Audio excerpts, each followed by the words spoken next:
What's up guys, Dutogiraikonoka here, and welcome to our card review of the cards that are going to be being released in the Grand Tournament, at least the first part that's been spoiled so far. So, before we get started, there is one thing that I should tell you guys, is that there is a new mechanic that is being added called Inspire. What Inspire does is it triggers every single time you use your hero power. So, kind of the first thing I think we should do is rate where Inspire is going to be good. And that's going to be in classes that typically use their hero powers a lot. Classes like that tend to be Paladin, Hunter, Warlock, Priest, and...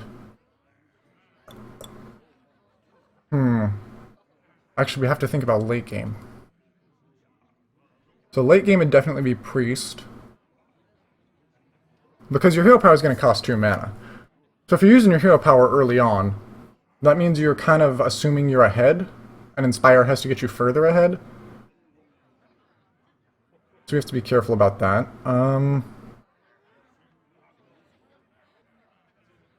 Who likes to use their hero power in the late game? Priest, Warrior, Warlock, Paladin, Hunter. So the ones I already named. Rogue doesn't use their hero power all that much, so Inspire is going to be a little underwhelming there. I guess Shaman uses it pretty frequently, but because of Overload, I feel like Shaman and Inspire are a bit of a non-bow.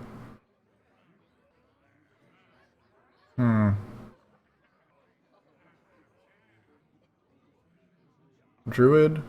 Druid doesn't like to use their hero power. Just their go-to thing if they have nothing better to do. Yeah. Yeah, I think that's about it. I mean, most mage decks are similar. Because you're not going to get an Inspire minion in a Freeze mage deck. So that's not worth. So mage will be mostly aggro, which means they don't want to be hero powering all the time. So we got Warlock, Hunter, Priest, Warrior, Paladin. Those are the big 5. So cards with Inspire are going to try to fit into those decks. That means there's some that might fit in aggro, some that are more likely to fit in control. But that's what Inspire is. That's where I think it'll be better. So a lot of cards with Inspire need to be judged as such. They either need to be a really good aggro card that has vanilla good stats, otherwise they're not all that amazing, or they need to be a good late game card for a class like Priest, Warrior, or Paladin. Or Warlock, I guess. Maybe a really good Inspire minion could be seen in Handlocker Zoo. But we'll see. So first up, we have Sky Captain Crag. He is a 7-mana 4/6 pirate with charge, and costs 1 less for each friendly pirate. So I want to say one thing first to clear this up, is that if charge is any different than regular old charge, I can't review this card because nowhere does it explain what this charge with extra R's does. So I have to review it assuming that charge is the same as charge with extra R's. If that is the case, a 7-mana 4/6 pirate with charge is just really underwhelming, even if it costs 1 less for each friendly pirate. Compare this to like if this guy were a mech that cost 1 less for each friendly mech, and he were like kind of the Mimiron's head of pirate decks. Except now he was a mech. Even in that kind of situation where we have amazing mechs like Piloted Shredder, we've got Annoyatron, Spider Tank, in Mage you've got the Snow Chugger. You know, there's good mechs. A lot better mechs, at least, than pirates. But even in a mech deck, I'm not sure you would use this, because he seems like... You know, if you're going to use him for face damage, you might as well use something like a Fireball. And otherwise, you're probably just going to use him to break, like, a taunt or something, or maybe to get an extra favorable trade. But even as a 2-for-1, you have to already have your board flooded and therefore be winning for him to be any good with a pirate deck. Pirates aren't amazing, and they're not durable. Not like mechs are. So I think Sky Captain Crag is just another kind of pirate card that Blizzard's throwing out there. We don't have any other pirates that have somehow become viable. So unless that becomes part of the expansion, you know, I don't know. But yeah, as it stands, Sky Captain Crag seems irrelevant to me. Next is Lock and Load. It's a 2-mana epic hunter spell. It reads, every time you cast a spell this turn, add a random hunter card to your hand. This can be a class spell or a class minion, but it will be a class card. If a Hunter's spell flinging, you're dead. That's how it works. Hunter doesn't have decent spells to just cast throughout the game. And the only decent spells he has to dump in one turn will instantly kill you if it's worth dumping them.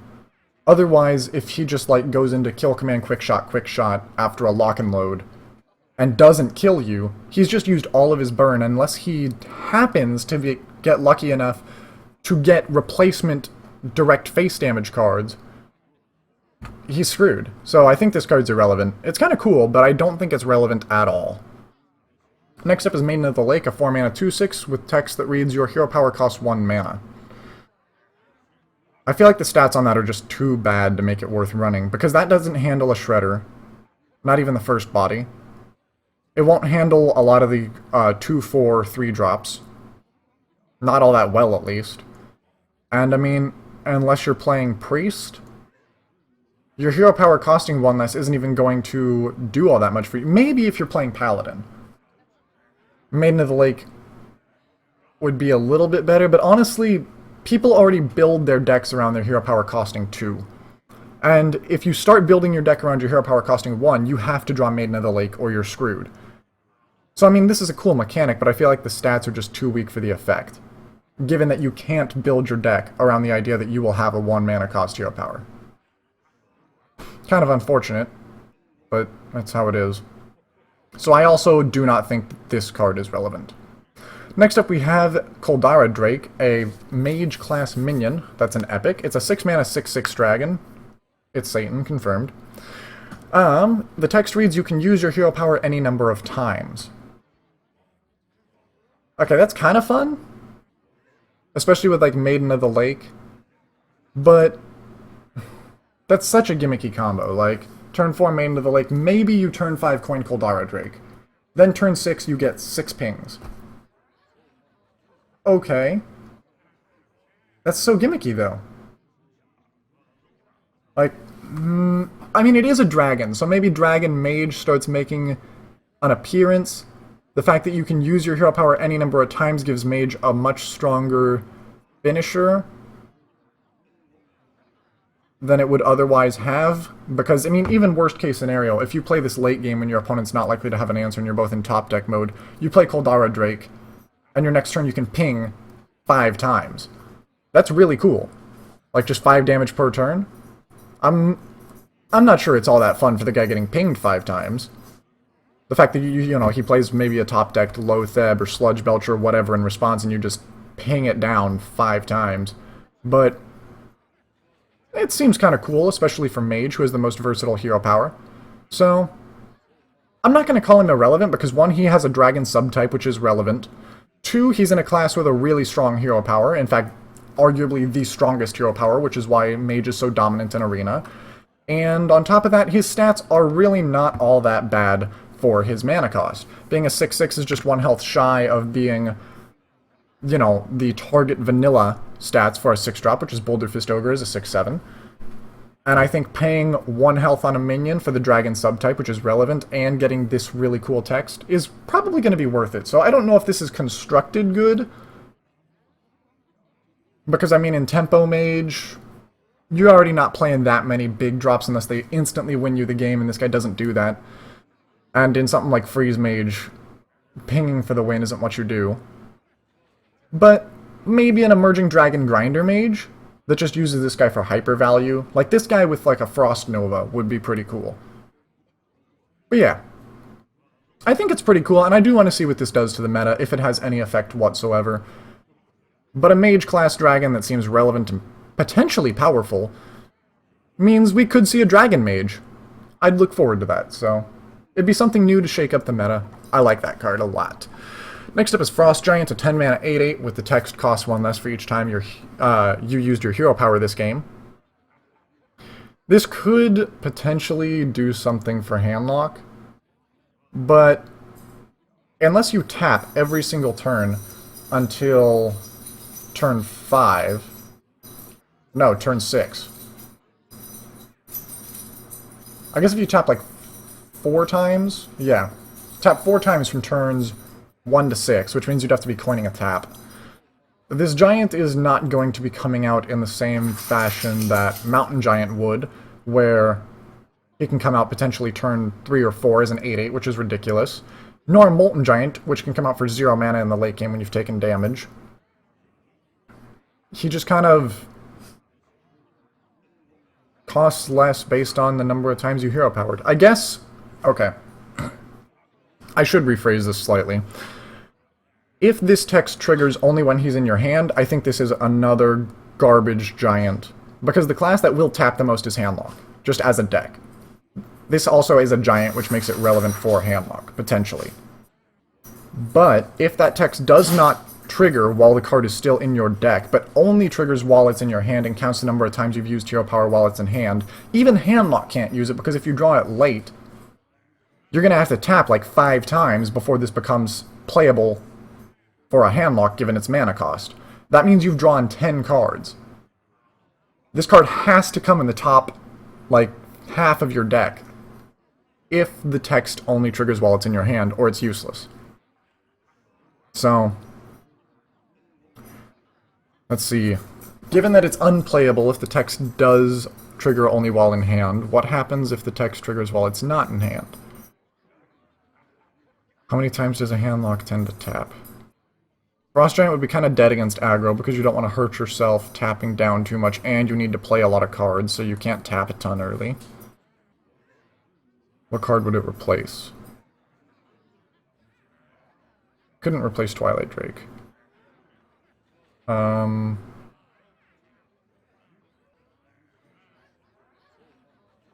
replace Chows. Can't replace Healbots. Can't replace Belchers. Can't replace Sun Fury or Argus or Shadow Flame or Hellfire.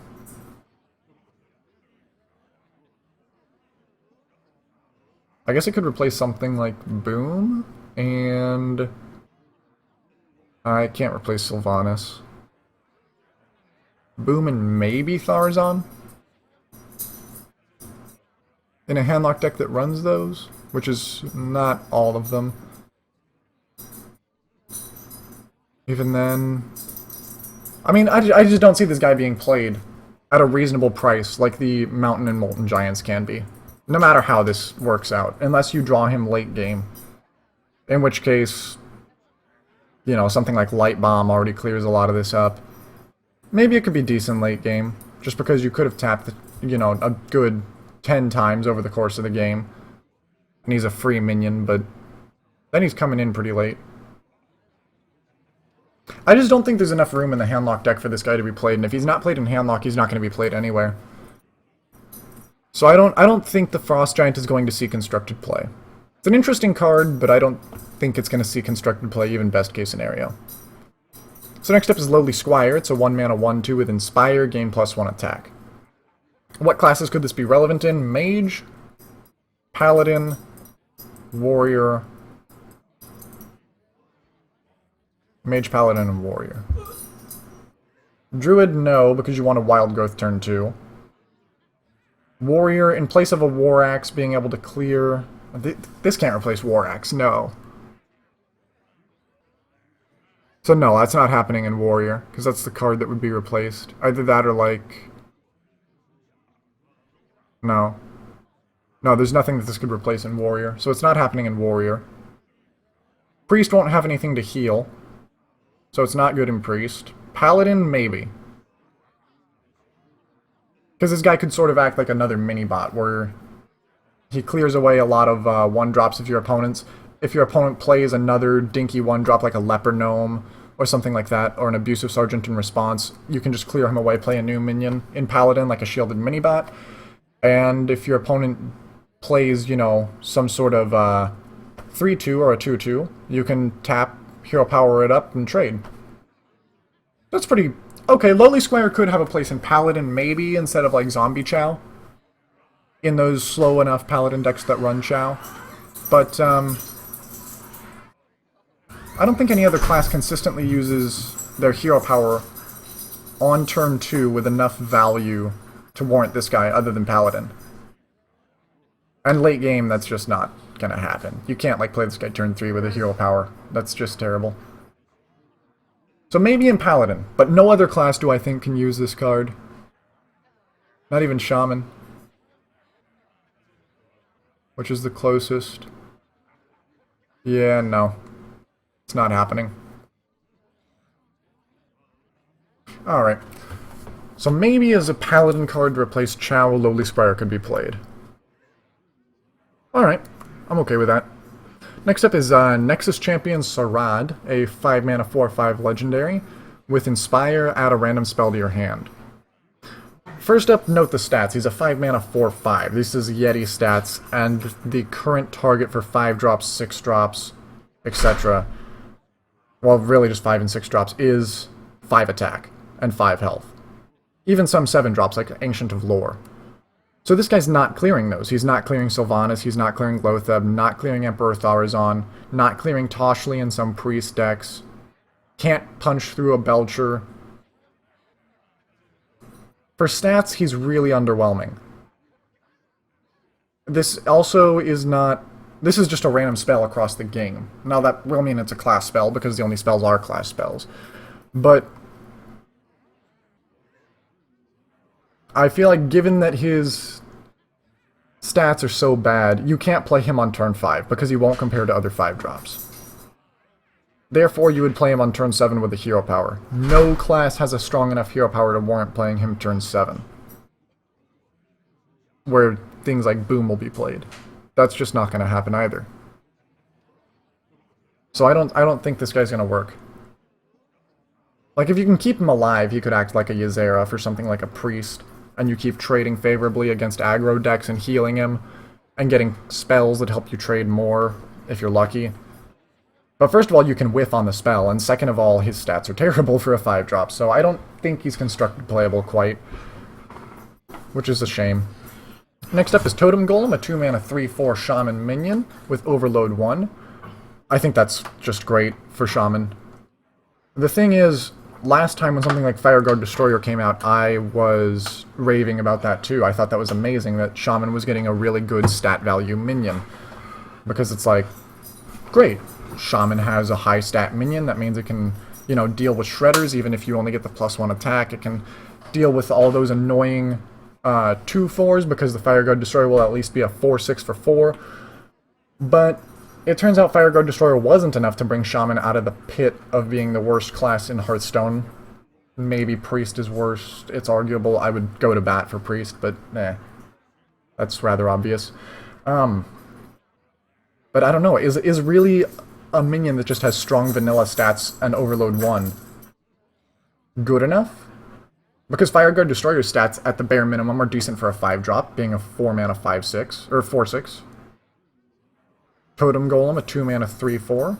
That's the same as being a 3-mana 3/4. Spider Tank, best 3-drop in the game, next to Cultist. So, I mean...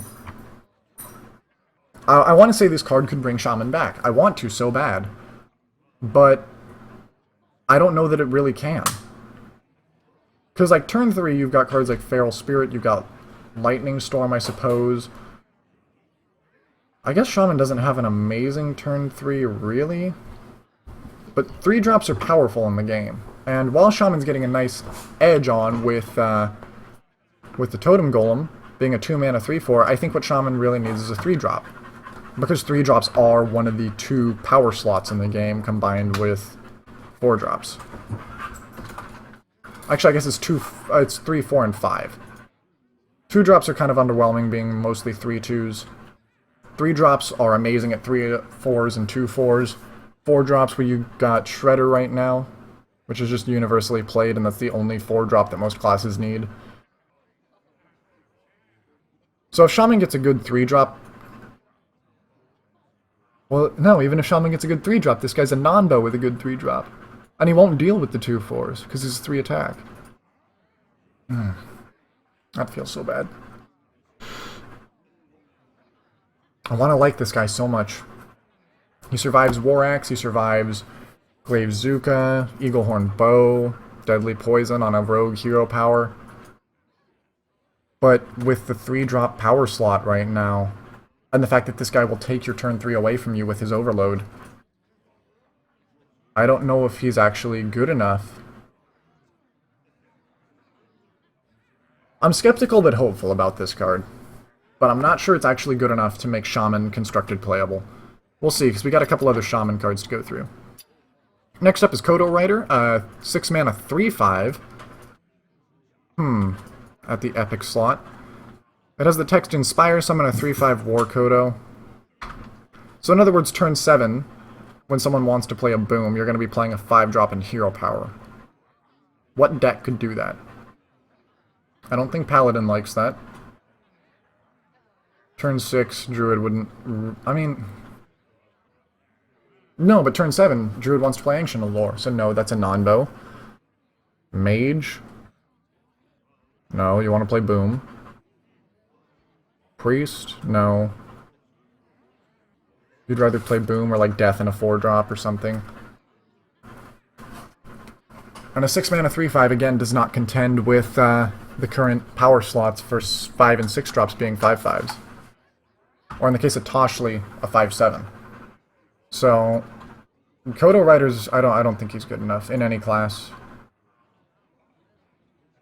Even if it turns your hero power into hero power plus summon a 3/5 War Kodo, this minion's easily dealt with. Very easily dealt with. Like, if I have to, fine, I'll run an extra Shadow Word Pain in a Priest deck. Something of that nature. But I don't think that's constructed playable. I think that's another, like, gimmicky epic that's not going to see play. I guess you could try to set up, like, a super combo with Koldara Drake and Kodo Rider as, like, a weird mage patron deck. You'd need Tharzan for that and an extra turn, though. There's no way. Patron can go off in 1 turn with 8 mana. This is literally a 22 mana combo.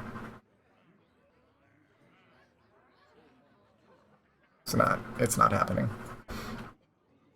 Yeah, no, Kodo Rider's irrelevant. I'll go out on that limb. That's irrelevant.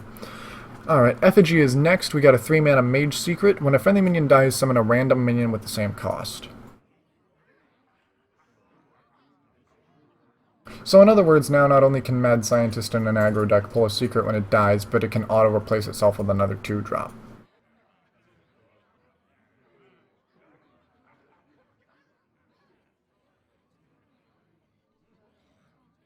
Shredder's also scary to kill. Because turn 3 you could play Effigy, turn 4 Shredder. And you've almost done nothing by... You've literally done nothing by killing that Shredder. And there's a chance that you could get Pit Lord or Hungry Dragon out of it.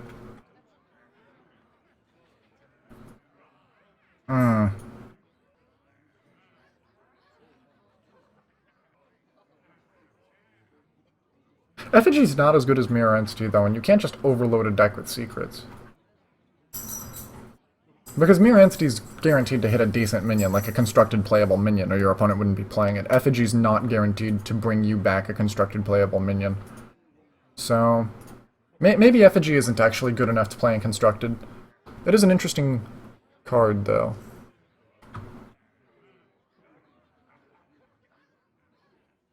It's funny, it actually has a non-bow with Mirror Entity.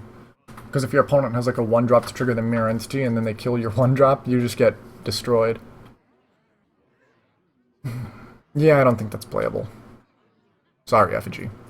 Next up is Fallen Hero, 2 mana 3/2 with the text your hero power deals 1 extra damage. It is a mage card. The thing with Tempo Mage is you don't actually want to ping all that much. Right now the goal is to spell fling, because you've already got Sorcerer's Apprentice making that easier. You've got Flame Waker to make those spells ridiculous. You're not using your hero power when you're ahead. You're just flinging extra spells and getting further ahead and steamrolling the opponent. So the majority of aggro mage cards are wanting you to cast spells, not use hero power, and this guy doesn't fit with that. Maybe on like a grinder mage, but on turn 4, this guy with a ping is not going to deal with a shredder.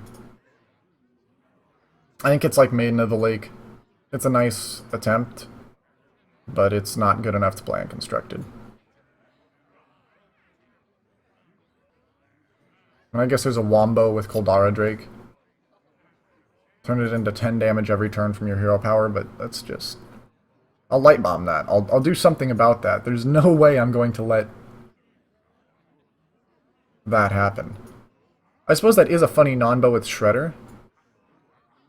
Like if a hunter gets that card out of a Shredder, or a priest gets that card.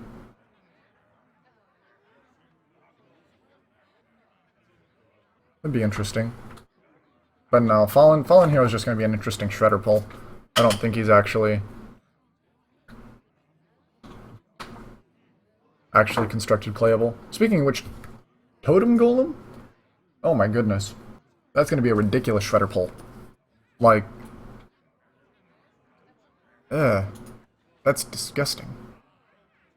Okay, moving on. We've then got, how do I pronounce this? Draene Totem Carver? It's a 4-mana 4/4 Shaman minion. With Battlecry, gain +1/+1 for each friendly totem. It's a Frostwolf Warlord for 1 less mana, but that only triggers off totems. No. No. That's not playable. Like, if you have 1 totem, it's a 4-mana 5/5. Sure. But that isn't amazing. And right now, totem decks don't work in Shaman. And of all the cards added here, we've got 1 extra totem. That's it. It's not worth it.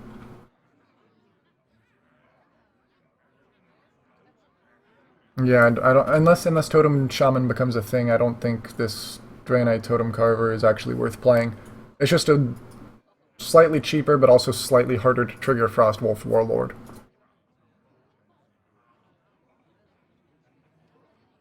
Nah, I don't like it. I don't think it's constructed playable in Shaman. Next up we have Tuskar Totemic, a 3-mana 3/2 minion with the Battlecry, summon any random totem. What are all the totems? There's Stoneclaw, Healing, Wrath of Air, and... what's the other one? It's like Searing Totem, and also Manatide, Flame Tongue, Totem Golem now. Are there any other totems?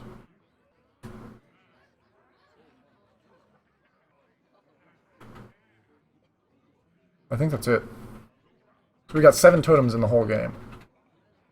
4 of which are not amazing to pull from this guy, because he's just like 3-mana 3/2 with a free hero power. Manatide's pretty good, and so is Flame Tongue.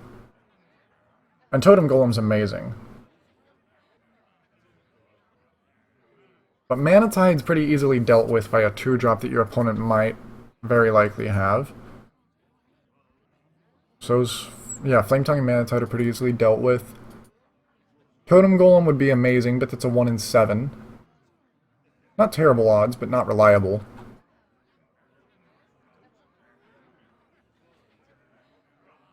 I don't think that's a good enough 3-drop. Not to contend with the likes of Flame Waker, Imp Gang Boss, Dark Cultist, Spider Tank, and so on. That's not good enough. No. I mean, it's pushing Totem Shaman, but unless we get better totems coming out for Totem Shaman, you're just getting like an even more gimmicky pirate deck. Because totems are like pirates, mechs, etc., except for totems typically don't have any attack at all. And while you could do some sort of crazy bloodlust thing because it's Shaman, that's just like Holy Nova or something. There's ways to clear totems so easily. It's not worth. Not worth it to be playing that kind of a gimmicky deck. So I don't think Tuskar Totemic is viable either unless we get some ridiculous totems coming out as well. And that's already 4 Shaman cards that are down. So yeah. Next up is Thunderbluff Valiant. We got a 5-mana 3/6 Shaman rare with the text Inspire, give your totems +2 attack. I mean, even if you play them on turn 7, how many totems are you actually going to have? This is, again, another totemy thing. I think Shaman might have, like, 2 totems on average. That's still an underwhelming effect.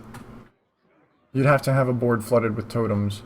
And because the text is Inspire, you can't even combo this guy with Bloodlust unless he survives a turn. Which I guess he could do because he's got 6 health. But... yeah, no. No. That's again just more totem gimmick. I don't think that's worth to play.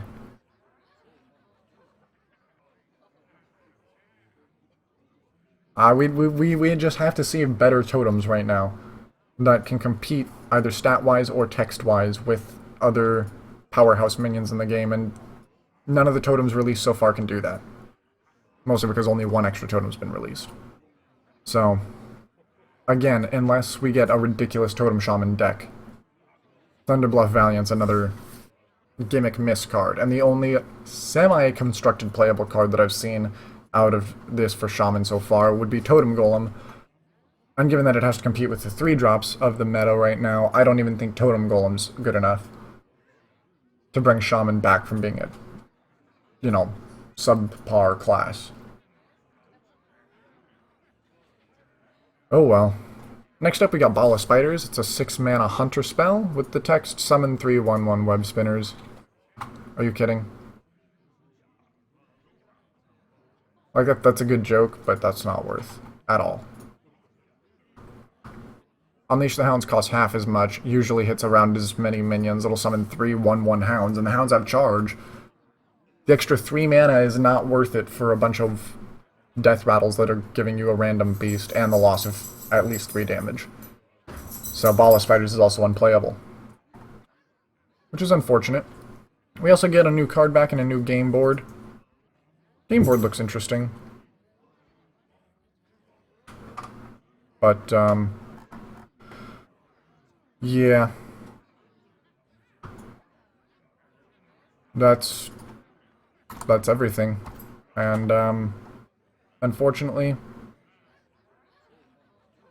I don't see that much of an impact being made. The only card that I can say is, like, solidly constructed playable is Lowly Squire, because it's a decent, like, pseudo-shielded mini-bot that you can play on turn 1, because if you don't happen to draw mini-bot, now instead of having to play, like, something like Chow and Paladin, you could just play Lowly Squire, you tap, and it'll deal with just about any 1 or 2 drop. Ironically, other than Chow. And I suppose, like, Snow Chugger. But still. So that's a cool card for Paladin. And there's the potential for use out of Koldara Drake and Totem Golem.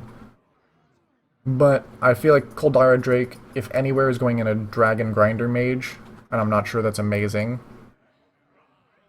And Totem Golem, I feel like, is just another Fireguard Destroyer. It's got great stats for its mana cost, sure, but the fact of the matter is it overloads for 1, and on top of that, it doesn't have the stats to compete with modern 3-drops. Like, if this were a 4/4, people would cry, oh, it's broken, it's broken. Honestly, I think the fact that Zoo gets Nerubian Egg, which can be Power Overwhelmed, Direwolf Alpha'd, Abusive Sergeanted, Void Terrored, Argust, you're basically getting a 2-mana 4/4 that isn't instantly able to attack. But I think that Nerubian Egg is more busted than this would be if it were a 2-mana 4/4. So maybe if Totem Golem were a 2-mana 4/4, we'd see it be played, but as a 3/4, I don't think it's enough to bring Shaman back, sadly. Although I may have to start running Shadow Word Pain early on, just to counter that card, because that could be a nightmare for Priest, if you don't have Pain. But yeah, that's it for the video. Thank you guys for watching. If you have any contrary thoughts to my own, feel free to post them in the comments section. But yeah, that'll do it for today, and I'll see you guys when more cards are spoiled. Take care, guys.